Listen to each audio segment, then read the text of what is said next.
Ringed by hills and surrounded by verdant greenery, this is the beautiful, mysterious Nanren Lake, which the Michelin Green Guide to Taiwan rates as a 3-star must-see destination. So just what is so special about this area? And what kind of ecological treasure house is in Kending's Nanrenshan Ecological Protection Area? Let us go on a journey of discovery together through this unspoiled natural forest with its wealth of ecological wonders. The Nanrenshan Hills are located in the northeastern part of Kending National Park, bounded by the Pacific Ocean to the east and by the Gongkou River to the west and south. The Nanrenshan Ecological Protection Area is more than 5,000 hectares, and it is the only surviving area of protected low-elevation primary forest in Taiwan. In this area, there are over 1,200 species of native vascular plants, representing around 1/3 of all vascular plant species found in Taiwan. This ecological richness is the reason why the area has been designated an ecological protection area within Kending National Park.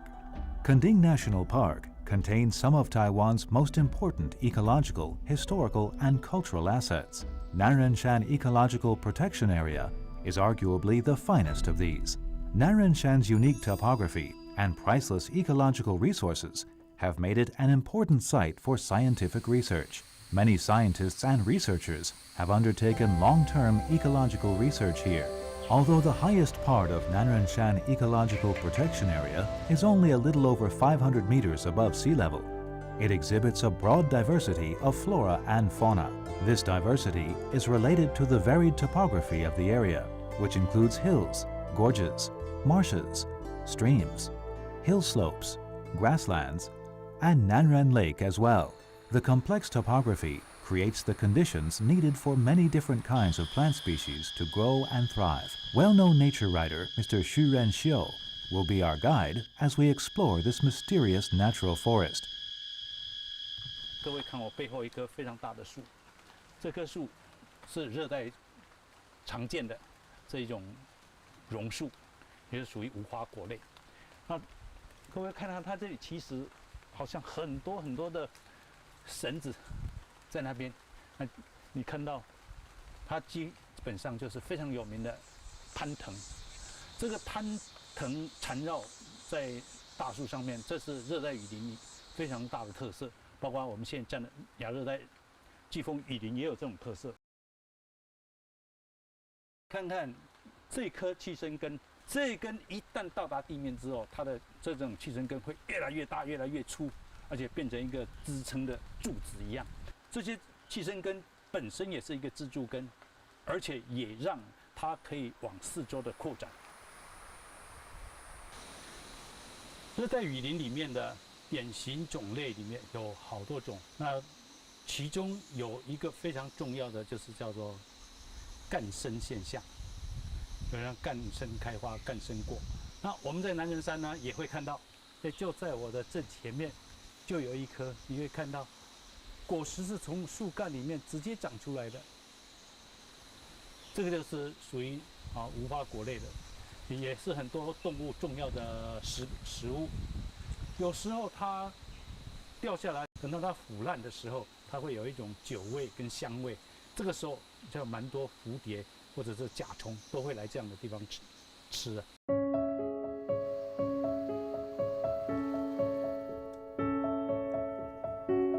Most people thought that butterflies can only drink nectar.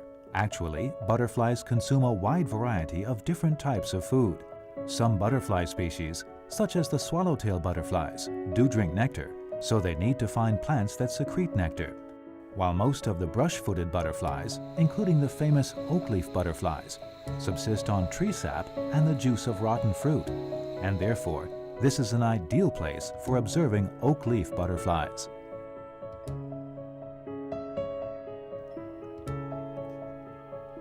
Besides the butterflies, myriads of insect species show the impressive biodiversity in Nanrenshan Ecological Protection Area. However, the vast majority of these insect species like to hide themselves in the environment. Most of them have their own unique behavioral traits. To observe them, you need to stay very quiet and be very careful not to alarm them. These different types of insects make Nanrenshan Forest full of vitality and vigor. Strangling plants are one of the best-known phenomena in the tropical rainforest. 在这个路上，我们看到一棵大树。这棵大树很特别，我们会发现它盘根错节啊。然后你再注意看，竟然到上面是不同的树。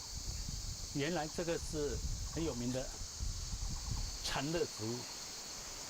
看起来它是拥抱着另外一棵，另外一棵在那边抱着它，但是在这个紧紧拥抱当中，最后有一天它会把它勒死，取而代之。所以这个叫缠勒植物，有人叫它绞杀植物。它这种特色就是很多榕树都会干这种事情。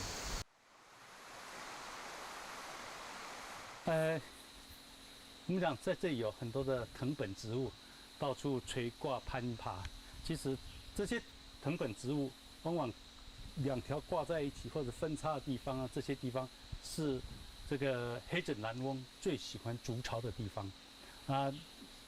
他们会找茂密，可是里面有藤子的地方挂在上面，因为这样的地方算是比较安全，而且因为是藤，所以如果有动物要来的话，它会晃动，所以像这些都让它比较容易逃脱啊，或者让他们不敢到这么柔软的地方，怕掉下去。所以这个是这么小的小鸟，用来保护自己的幼雏的方式。各位看看，这样南人山的环境，所有的树木之间其实是枝干交错，缝隙并不多。然后地面下面的植物又是那么的茂密，所以想象得到，你知道，昆虫、动物、鸟类都非常的多。可是平常我们不容易看到，尤其在这边你要看鸟，其实是不太容易的。为什么？因为太茂密了。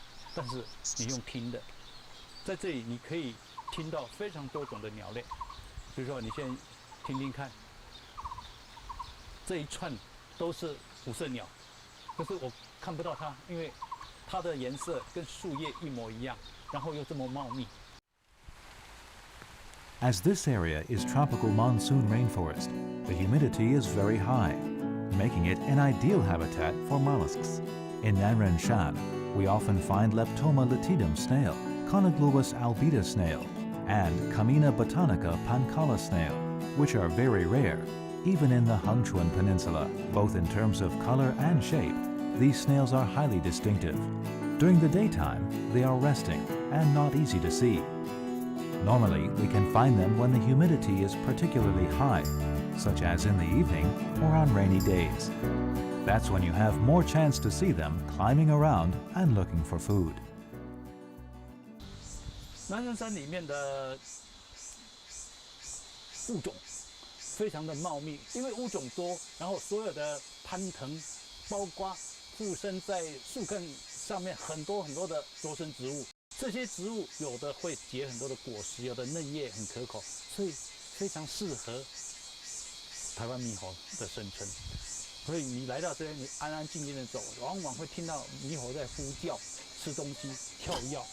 那因为物种很多，它不用担心，它几乎整年都有东西吃啊。这边的大树结果了，那边嫩叶出来了，所以它几乎可以在这边任何地方都找到。所以它算是一个非常适合台湾猕猴生存的地方。现在我们从山底下一路往上走，一路爬到南人湖。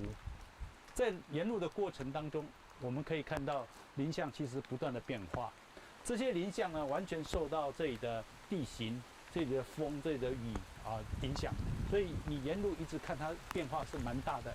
所以特别有些在风口地方，你可以看到它的林冠其实是非常平的，就是因为受到风剪修切。就是在另一侧没有受到的时候，你就会看到它的长得又比较高大。像这样子的横干很多往下倾的，大概地形跟风都影响着这些植物的生长，所以它的林相是不断的在改变。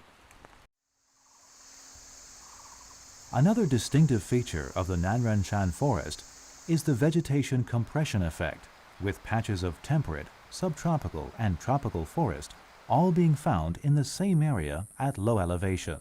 For example, you can find plant species here at an elevation of around 500 meters that you would normally expect to find at 5,000 meters.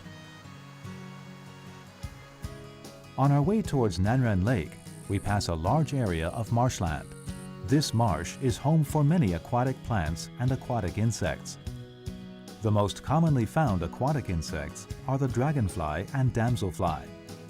They are very easily found here, making it a marvelous place to observe these aquatic lives. Because of the high humidity and broad expanses of water, there are abundant amphibian species living here. Even in the daytime, you can hear many different kinds of frogs calling. 我们现在听了，从声音中我们知道这是白函树蛙。南人山的湿度很高，水也很多，所以两栖类相当丰富，我们几乎都在这附近都可以看到。所以这是一个观察两栖，特别是青蛙最方便的地方。因为草很茂密，所以晚上的时候要注意，因为蛙也是蛇类的食物，所以你不要光只看蛙，有时候我们也会看到蛇，所以这也是一个看很好的机会，包括看爬虫类。白天的话，我们就会看到许多蜥蜴啊，有时候会出来晒太阳啊，攀木蜥蜴啦、石龙子之类的啊，几乎都可以看到。南人山这条路上，一路上都非常多的鹿蟹。白天你比较不容易看到，因为它的敌人蛮多的。可是晚上它出来觅食的时候，你会看到这个只要有一点水的，几乎都可以看到它的踪影哈。At the end of the path, there is the Nanren Lake. It is situated in the valley bottom and surrounded by hills. Once there were terraced rice fields in the valley. When the stream that carried water out of the valley silted up, a large lake was formed. 那这个山顶呢，因为是从东北季风啊，直接就从这边灌过来，所以这里的山你可以看到，所有的植物几乎都受到季风的影响。Due to the strong northwest monsoon, the shrubs and bushes growing on exposed seaward-facing hilltops and ridges take the form of dwarfish or cushion plants, adapting to the extreme climatic conditions. So, the plants in Nanrenshan Ecological Protection Area are very tough. In the natural world, preying on and being preyed upon is the most fundamental principle of existence. It happens all the time, and so it does in the grasslands and marshes around Nanren Lake. In this world filled with life, we human beings, who consider ourselves to be the soul of the universe, should admire and ponder nature. The Nanrenshan Ecological Protection Area is the most pristine, most carefully protected part of Kundig National Park. For this reason, visitors need to apply for permits via the Kundig National Park Administration website in advance. Before you enter the protection area, you have to watch a brief video introducing Nanrenshan at the Visitor Center or Nanrenshan Research Station. The Nanrenshan hiking trail is 8.6 kilometers in total and offers visitors a special opportunity to exercise. The Nanrenshan Ecological Protection Area contains priceless ecological treasures, so visitors need to follow certain rules. For your own safety, please do not leave the marked trail. Do not pick flowers or plants or disturb animals and birds. The ecological wonder and beauty of Nanrenshan is waiting to be discovered. As the sunlight illuminates each layer of the forest, let us listen to the myriad sounds of nature and reflect on the inherent value of every life. When we see the earth in a different way, you'll find that you've become closer to nature.